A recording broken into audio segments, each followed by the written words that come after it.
Hello everyone and welcome to the FIA Certified Gran Turismo Championships. Our top 16 superstars in action in the Nations Cup today from the North America region. It's our 2019-20 exhibition series, this season 1, and we are now up to round number 10. My name's Chris McCarthy and alongside me is Jimmy Broadbent. Always good to be here, Chris, alongside you. Just haven't been in that seat for a while, have you? I know.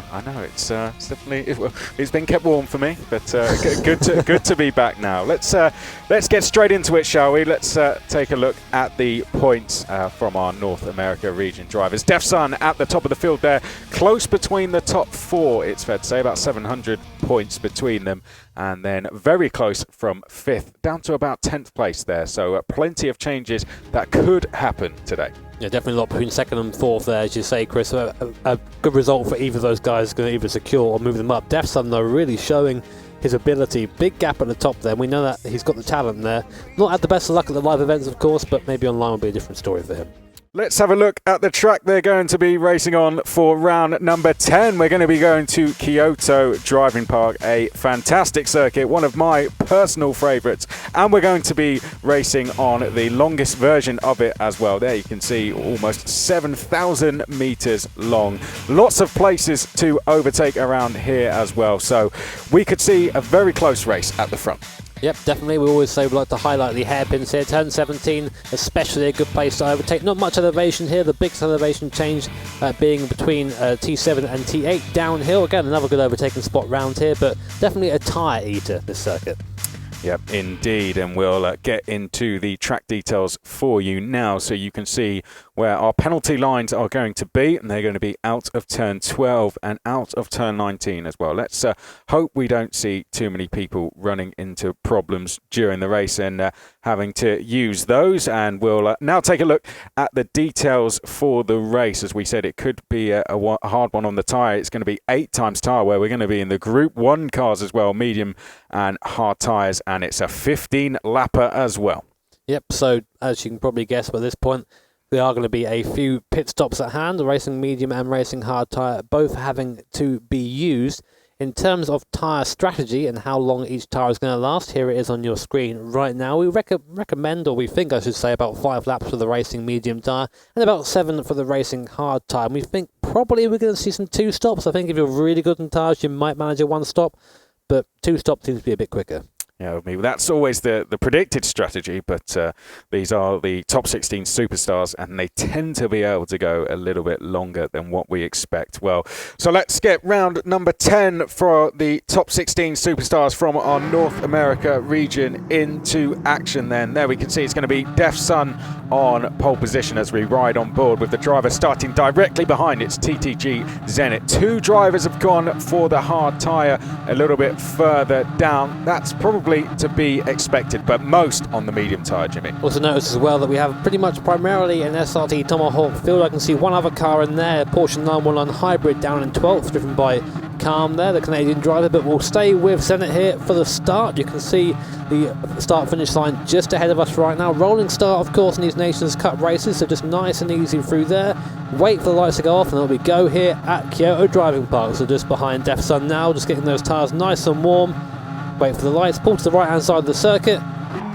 And here we go then for 15 laps of Kyoto Driving Park. Zenit there just trying to get right into the slipstream of Def Sun, coming through T1, almost running into the back of Def Sun there. It takes a very shallow line into the first corner. It's not a bad run through. You see they all come through there in the background as well. Nice and neat and tidy so far, coming through the first S's, and Def Sun getting a good start through there. Good launch, I think, out of the first corner, getting a bit of run through the chicanes coming up. Now we get to the long left-hander, which transitions into a downhill section. Very good to try and overtake down there, but of course, because you're going downhill, you've got to break that a little bit earlier coming up for the hairpin. Here is TG Thunder. He looks to the inside of Turismo Windfire. Can he get him under brakes? Later on the brakes through there. And there you go, on the inside, a bit deep into the braking zone there. Windfire tries to cut back, can't quite manage it.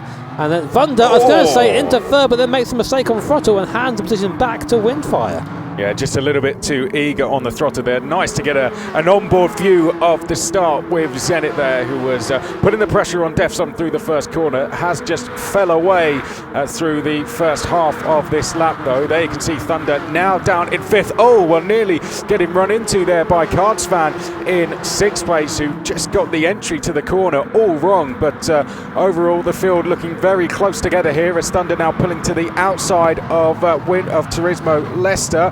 Can he get through? He's going to be brave. He's going to go all the way around the outside using some curb. Oh, and Thunder once again getting out of shape here. Tyres are going to be getting burnt through as Thunder now in 5th place under pressure from Cardsvan. Hendricks has already picked up a penalty here, but this is not good for those medium tyres on Thunder's car, and a 5-second penalty from Hendricks as well. So clearly there was big contact somewhere. Just trying to see if anyone's gone tumbling down the order, but Hendricks has a penalty. Calm has a penalty as well in 11th. I'm not too sure how long that is. Oh, and well, was it Destroyer that there was contact with? Because it appeared Destroyer sent Hendricks round into a spin. His race going from bad to worse. Very messy start here in the American Nations region there, but a big hit there for Hendricks.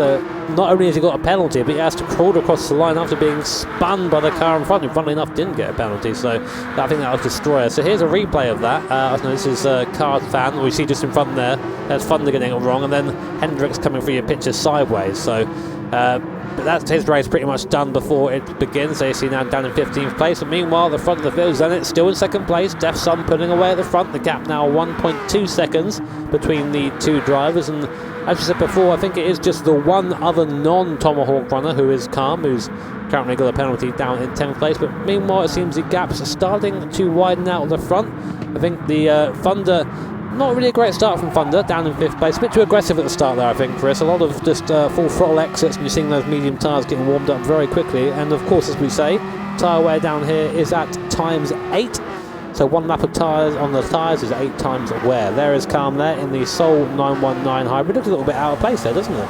Yeah, it does indeed. We can see a DNA DC just ahead of us. Destroyer, who was involved in that incident with Hendricks on the first lap, is now in 8th place. Then we've got DNA DC in 9th. Calm is in 10th place, another one of the Canadian drivers. Bro Wilson is in 11th. DNA Dibbler and Totally Lit is in 13th place. Those two on the hard tyre, so those two just need to settle down into this race, pick off positions where they can. Of course, there has been some incidents that will definitely be helping them out, as we've got Thunder once again all out of shape. So Thunder here just needs to try and settle down. Not too sure what is going on, but I think Thunder's had a bad start to the race and just hasn't been able to settle down. It's almost like it's trying too hard to get going. Yeah, I get that feeling as well. I think he knows he's quick, and of course when you start losing pace off a start, you get frustrated, start maybe driving the car a bit too hard, and then you start having these little incidents which mean you just lose time pretty much everywhere. Thunder, though, still managing just about to keep 5th from Cardsvan behind, both on the medium compounder tyre as well. You have to go all the way down to 12th to find the first hard runner. In terms of pit stops, we'll probably see him in the next couple of laps. We'll see who reacts first for that. But meanwhile, these guys are very, very close. Thunder there just about sitting on the racing line, not giving any sort of room to Cardsvan behind. A little bit wide there on the first part of the corner, but just about cleans it up for the exit, using all the curb there. Pretty much any more of that and you'll be in the grass, and then managing to pull a little bit of a gap coming to the downhill hairpin here. Well, all of this is bringing Bill Bader into play in 7th place, so definitely could be one to watch. This is DNA DC behind Destroyer, fighting over 8th and just getting a little bit out of shape. Now going into the chicane. Calm behind us in 10th place. Quite close here, 5th down to 10th, all fairly close together at the moment. The top 5 have spread themselves out somewhat, but definitely some room for change behind. And then we can see Calm there just behind on the 919 in 10th place, trying to move up the order. Where do you think the biggest differences are going to be? Where's the where's going to be the place that Calm can make some positions in this race? Well, this car is a hybrid, so it has a lot of oomph coming out the corner initially, then kind of trails off a little bit towards the top end of speed as well. See Calm there driving in far too hard into the hairpin, into the front tyres, just lots of understeer there. That's a very easy thing to do in these cars. You've got to listen to what the car wants. You can't just throw it into the corner and expect it to stick like that. You're doing that, you're going to be burning the tyres, and there you go again, probably heating them up a little bit. Came to the chicane, found he didn't quite have the grip he had before, and into the wall he goes. You see there now going off track and really struggling with those tyres now, so I wouldn't be surprised if we see Calm come into the pit lane there and try and drop those medium tyres and try something else. Yeah, Calm, I think, needs a bit of room at the back of the field to do something. People coming in already. DNA Dibbler's getting rid of the hard tyre. Outlaw Quadrant, I think, wants some space on the medium tyre because it's only been 4 laps and we'd expect the drivers to go a little bit longer. 5 laps is what our strategy predicted, and sometimes they can go even further than that. Now, Destroyer in 7th place here has been featuring a lot on the broadcast at the moment. Up ahead, we've got Bill Bader just running off the circuit there. Here is DNA DC. We go back to our top 2. The gap, 2.2 seconds. I think Def Sun managing this race very well at the moment. 2nd and 3rd have settled into position nicely. It's going to be, I think, a race of strategy between the top 3 in this one. Yeah, I think so. It seems Def Sun just about has a pace at the moment over the other 2 guys behind him. So all he has to really do is just keep his eyes forward, go from there. He's got a clear track ahead of him, which is what you want, of course, when you're driving around. No obstacles or distractions in your way.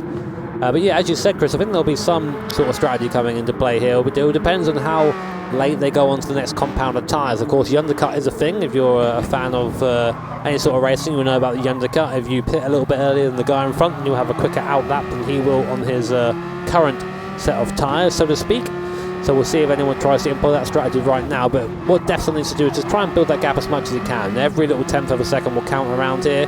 Nice and smooth for the chicane. Now we're coming to the last corner, turning him very early, so scrubbing the front tyres a bit though on entrance, and then just having to deal with it on the exit. Missed the apex a little bit there, but that's easy to do there. The tyres, we do have the accelerated tyre wear, so the car kind of changes lap to lap.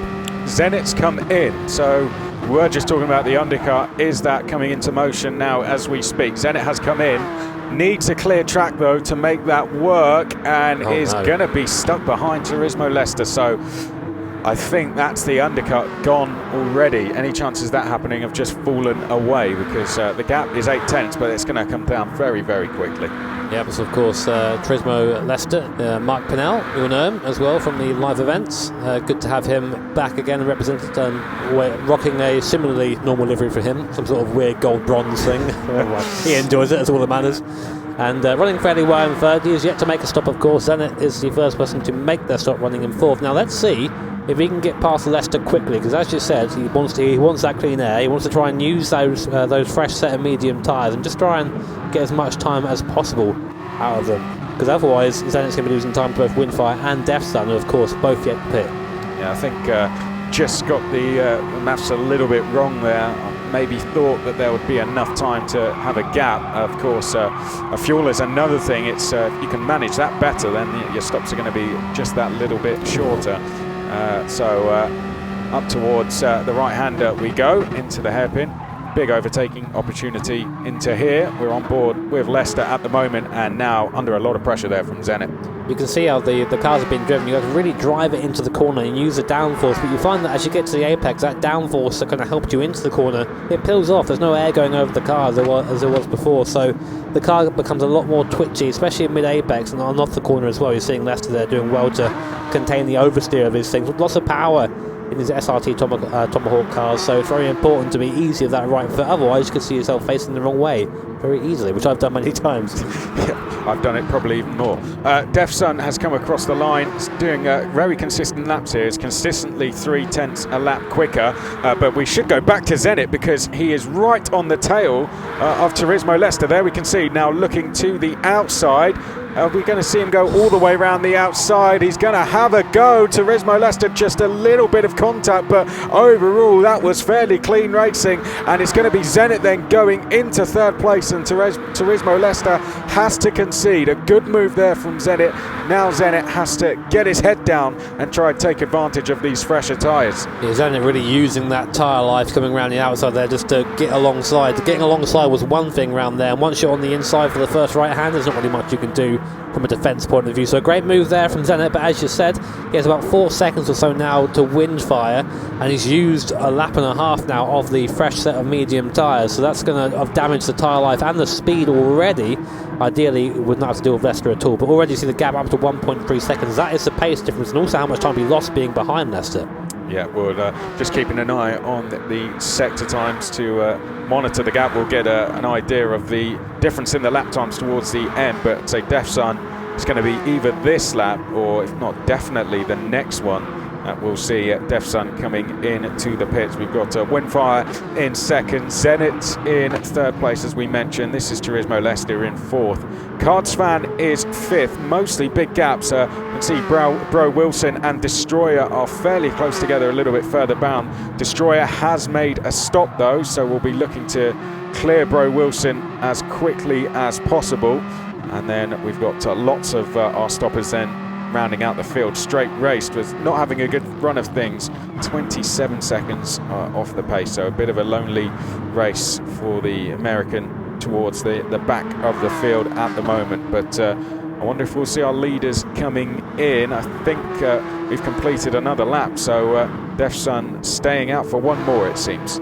Yeah, probably just happy on the tyres as they are, so I'm not really against him doing that, as long as he is happy with the pace. The pace is still there, 4.5 seconds, but meanwhile, a bit of a battle here going on for temps. Outlaw Quadrant coming back through the field after his stop, and there you go, up to 9th position now with the pit stop, so he's very well, moving to work for the field, but on the inside there is Mr. Totally Lit there on the very nice name, goes far too deep though into T1, loses the place to Dibler, and of course loses Outlaw Quadrant as well. Very easy to do that though when you're distracted with the cars around you, just yeet at the apex and try and make it through, but then go wide, and that's it.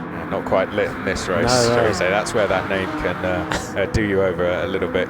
But there we go, on the hard tyre. So you're not going to live up to it, are you? But clearing the hard tyre early is Totally Lit at the moment, and is getting all out of shape on the exit as we come back down the hill once again. Hendricks going to the outside, and Hendricks is going to get up to 11th place there. Out front, Defsun still doing a great job to monitor the gap of between 4 or 5 seconds. This is a look back from Outlaw Quadrant to DNA Dibler. Hendricks in 11th place, and it's Totally Lit. Bro Wilson did just come into the pit, so drops to 13th. Now goes on the hard tyre, and I'm sure we'll be back in soon enough to go back onto the medium tyre. Calm 14th, Straight Raced off the back of the field at the moment. Gotta say, I really love that livery on that car. The old Orica kind of tribute livery there. Of course, this being a Dodge. The Vipers took part of Le Mans back in the late 90s, I think it was, early 2000s in that livery. Great to see it here revived for the Dodge Tomahawk. And I've noticed that we have our leader into the pit lane for his first stop, followed in by Turismo Windfire from second. Zenit there, of course, who pitted earlier on, will keep going round and probably inherit the lead. We'll see. Yeah, he does. This is Windfire, coming out of the pits, and looks like Defsun has just about kept the lead, actually, just by a couple of tenths of a second now. So that was a good run there from Defsun. Of course, lost a little bit of time with the undercut from Zenit, but it wasn't quite enough for Zenit to leapfrog Defsun. So the Canadian will keep the lead. Windfire here will stay in third position, and Zenit will move up to second, but of course is on an older set of those medium tyres, so will probably fall back into Windfire sooner rather than later. Didn't quite sound right, that last sentence. Fall back into Windfire. There we go. But it was that delay at the start of his second stint, wasn't it, for Zenit? That's just seen him have to settle for second at the moment. But 1.5 seconds back from Defsun. Defsun's tyres are going to be fresher, hence the gap already going up. It's gone back up to 1.5 seconds. Destroyer, well, had a bit of a hectic race, seems to have settled down now as we were in the middle phases of the race in 6th place. Got a fairly decent gap either side. Bill Baden not too far behind, 6.5 tenths behind, but definitely we have settled in this race now. It was a really hectic opening start to the race, but now things have quietened down slightly. Totally lit, the only person not to come in, and is still out there on the hard tyre. Down in 12th place at the moment. So maybe there's something there messing with his mind and he hasn't pitted in yet. Who knows? Who knows? We're just guessing. Yeah. Well. But yeah, so not really the best strategy there. I think it's going to only bite him more when he comes in to eventually take a pit stop, and then straight race coming in to take a pit stop himself. Very long pit stop it seems. So maybe just thinking, you know what, I've had enough of this, and just sitting in the pits for the rest of the duration. We're on board now with Bill Bader, chasing TTG Destroyer. It's very hard for me to say. And I've got to say that old Destroyer seems to be doing a bit better than his teammate Thunder, who I can't actually see anymore. I think he's gone. I think he's race quit there. I think one of your specials, Chris. yeah. The Thunder has passed over this race now. So like I said, I have done that in these races many a time. Thunder has left us sadly. Hopefully we'll be back next season. But Destroyer is under increasing pressure here from Bill Bader in 7th place. Only 2.5 tenths is the gap now. I think Bill Bader can see the gap to DNADC is coming down. It's now under a second as we go on board with Bill Bader.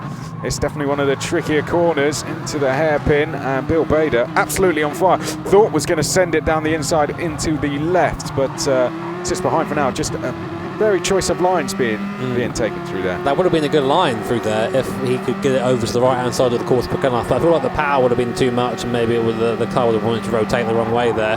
But there you go, it's an interesting choice, and that was using a bit of the downforce there. This car has the downforce at a medium speed. Low speed is when it starts really struggling, but you see what he did is try and get up to speed as quick as he could, use the downforce to go for that part of the course, and had a good run, but of course just on the wrong side of the track. But I think really what he's doing right now is just showing himself in the mirrors to Destroyer in front, saying, hey, look at me, don't look at the apex in front of you, look at me instead, just trying to distract him a little bit.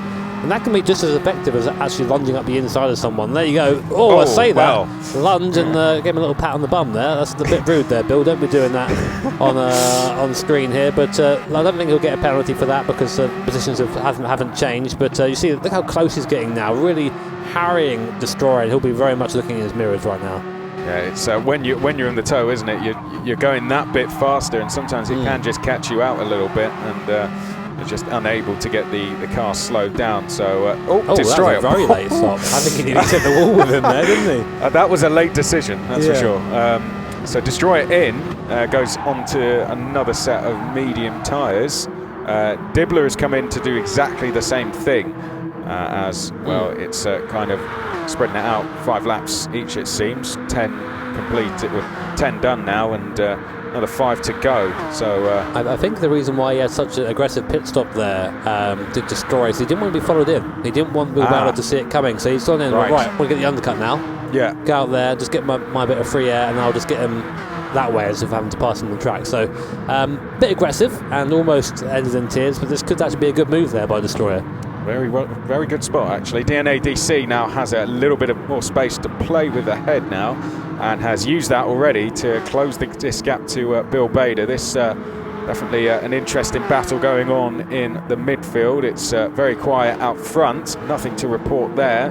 Here is the battle for the last space in the top 10, and that is Hendricks versus Calm. There we can see Calm. It'd be good to actually get on board with Calm so we can see the differences between the two cars, wouldn't it? At the moment we don't know where their tyres are at. Calm should be on it's going to be on older tyres, and I think that is definitely being reflected now already. Hendricks, having made 2 stops, is clearing off into the distance. Just a better handling car, this car at this point. You can see it through the corners that Calm behind just struggles to be anywhere near this Tomahawk through the corners, but when this is where the hybrid kicks in, it's a bit quicker in a straight line. Here we are now on board with the Porsche 919 hybrid. See, tons of understeer. I think Calm's overdriving it, frankly, as well. You've seen that a couple of times now, but you see how quick he is with the first few gears as the hybrid just unloads to the front axle there, and the car temporarily becomes 4-wheel drive.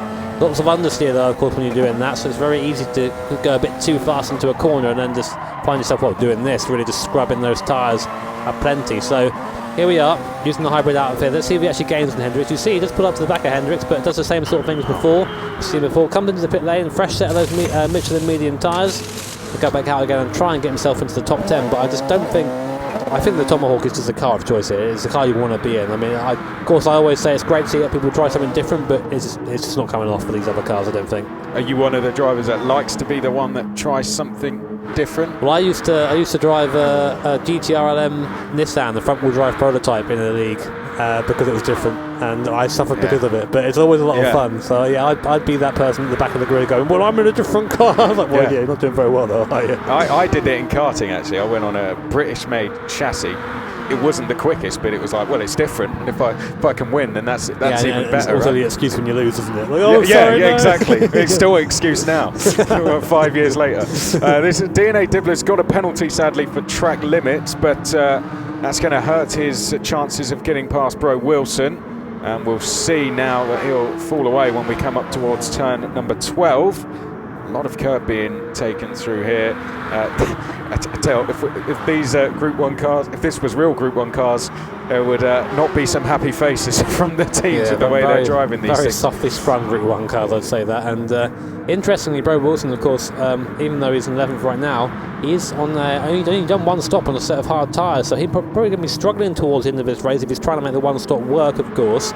Whether he's doing that or not, we'll wait and see. But this could be good for Calm here. Calm behind in 14th place, fresh set of medium tyres, which he needs, of course, in this car for the handling. And then has the grunt coming out the corners. He might see a couple of overtakes here. So here we are. Can Calm get the power down in the 919 hybrid? He does. Goes up the inside of DNA Dibbler, up to 13. So maybe a good move there from Calm, getting a fresh set of tyres. But now, of course, he's got to make it his way through these other slower cars. So we'll see how it pans out for him. Well, there we go. There's another move down the inside of Totally Lit, and it's going to pull away with the power out of the last corner, and may even get past Bro Wilson before we reach turn 1, and it looked like he was just about able to do so. There's an empty track behind DNA Dibbler, and there we can see the 919 ahead of us. I think he's going to do it. He's looking at it. Almost, yeah. Well, we can see Calm having a great old battle just up ahead of this with Bro Wilson, and the difference between the two cars, always good to see. Oh, got to give a shout out to Straight Race though for probably the longest pit stop I've ever seen in one of these races so far. So good job, mate. You're first in something. Oh, there we go. But Straight Race definitely out the car, have a walk around. Probably the phone rang. Yeah, probably. Here he is. Yeah. He took an Alpine. I didn't even know that. He took a different car. Anyway, so let's get with that. That's what I reckon it was. The phone rang and it was like, oh, well, I'm just going to have to... I have to take this. Or dinner was ready. Well, see, what Defson does is he just completes the race as quick as he can instead. So here he is. He's 5.5 seconds ahead of the nearest person. Windfire we fought for a second, and Zenit might be able to do something about it, but they haven't done. Now, will he try and go to the end of these medium tyres? I think he could stretch them. He can pit in and get a fresh set. I think he's going to go to the end. The one stop here, which is very interesting. I thought he'd try and go for another stop there, but he's made it work fairly well. I think it's fair to say that Def Son, and you might know him as Andrew Brooks, of course, from live events, he's had some terrible luck over the last few live events. A very quick guy, definitely easily in the finals on ability alone, I think, but of course that's not how racing goes all the time. And I think for him to keep having this luck and come back and be this quick, I think it just shows strength of character, if anything. Yeah. You know, there's definitely a lot of talent there, and I think it's just a matter of time until we see him do well one of the finals. Yeah, I mean, luck's going to come your way eventually if you keep putting yourself in the right places. You always need that little bit of luck in a race just to help you get that win, if you like. So sometimes it's not always the case, but definitely Andrew Brooks has just had none of that at the moment, and as you said, coming back strong every time. And of course we've got our next live event, so it's going to be the big one, the World Finals in Monaco. It's going to be fantastic, that. Definitely looking forward to going back there again. It's always a crazy place to go, of course, and what's even better is a lot of these competitors, you know, a lot of these people, when you meet them in the flesh, say, well, I've not been out of my country before. Yeah. I think we had a guy last year, last event. There was Angel Inestrosa, actually, one of the Porsche winners, Manufacturer Series last time. It was his first time ever out of Chile.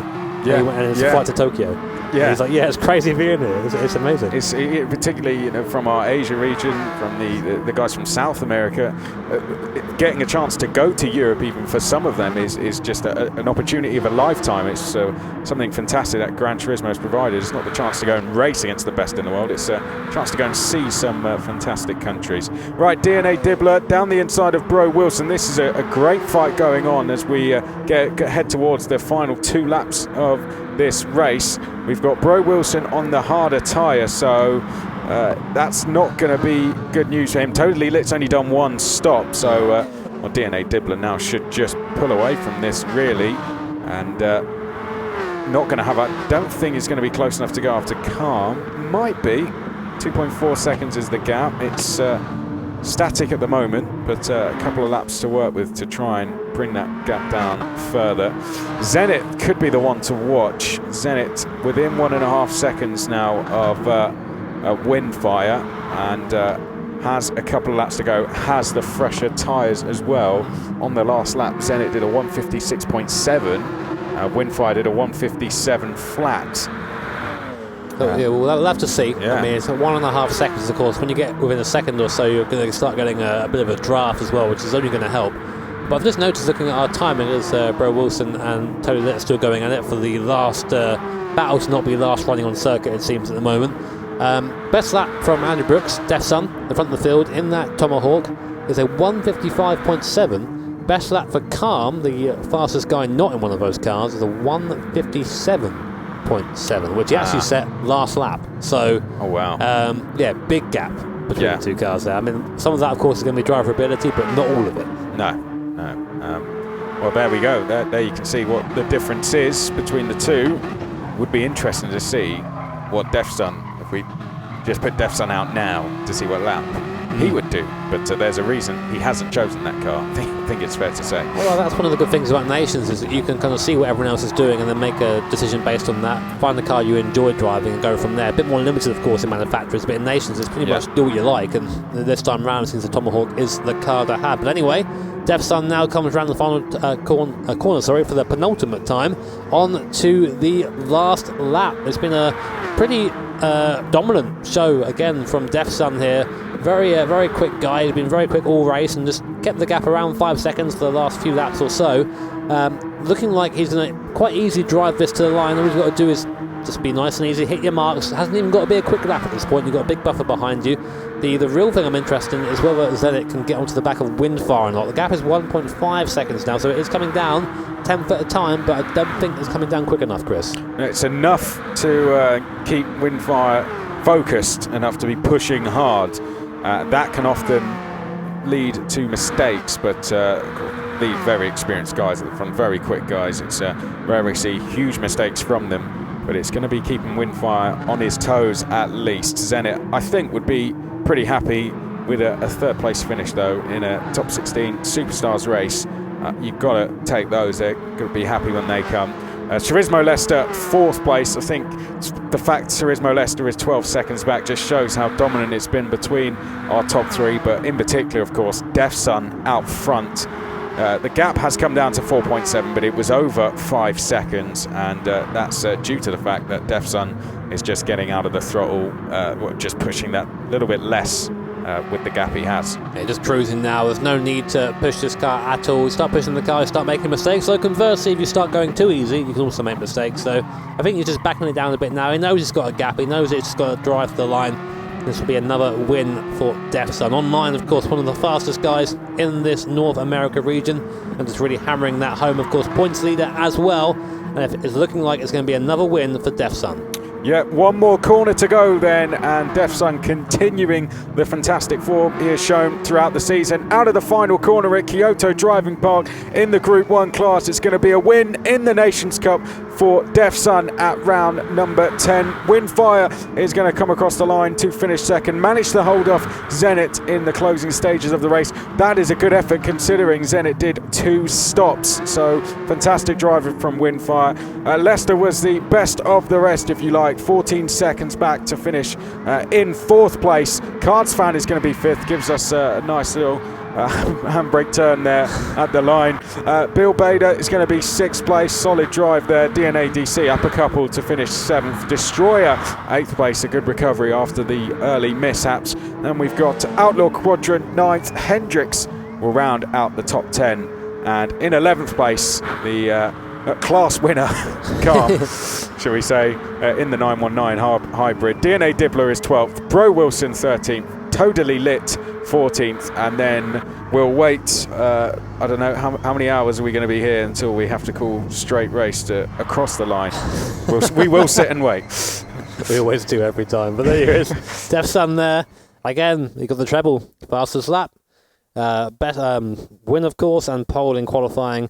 And a decent race time as well, just under half an hour here at Kyoto Driving Park. Windfire second, Zenit in third position, Turismo Leicester, of course, there in fourth position. A very fast guy, but again, being 10 seconds off that top three just shows the pace that was in this race as well. Then there's the rest of the field there, of course, as we said, Calm there in the 11th place in the 919 hybrid class, so he gets a little win there. Unfortunately, we lost during that race. Straight raced and TTG Thunder. Well, that's how they ended up. Let's take a look at what the result did to the point standings. Def Sun it was who took the win, as we can see, with that fastest lap. And Def Sun at the head of the championship, 13,296 points. Windfire in second. It was very close between himself and Leicester there. Zenit was 4th place. Quadrant rounded out your top 5. There was some changes a little bit further back. Cards Fan coming up the order, gaining a few positions there with Thunder up to 13th, Bill Bader up to 15th. Well, fantastic race from the drivers in the Nations Cup from our North America region. Don't forget, we've got another live event coming up very, very soon. It's the big one, the World Finals at Monaco of the 2019 World Tour. Who is going to be crowned the champion of the world? It's going to be on November the 22nd to the 24th. Make sure you are there to watch it all live. But for now, from myself, Chris McCarthy, and Jimmy Broadbent, it's goodbye. So after an investigation into this week's races, it became apparent that some drivers were using a loophole with the tyres. So what was happening is drivers were starting with 2 compounds of tyres, hard on the front, for example, and medium on the rear, and that would then essentially fool the game into thinking that, both tyre compounds have been used. Because this is technically not against the rules, rather just a loophole in the regulations, the results will remain the same for this week, but will be changed so the loophole cannot be used in further events.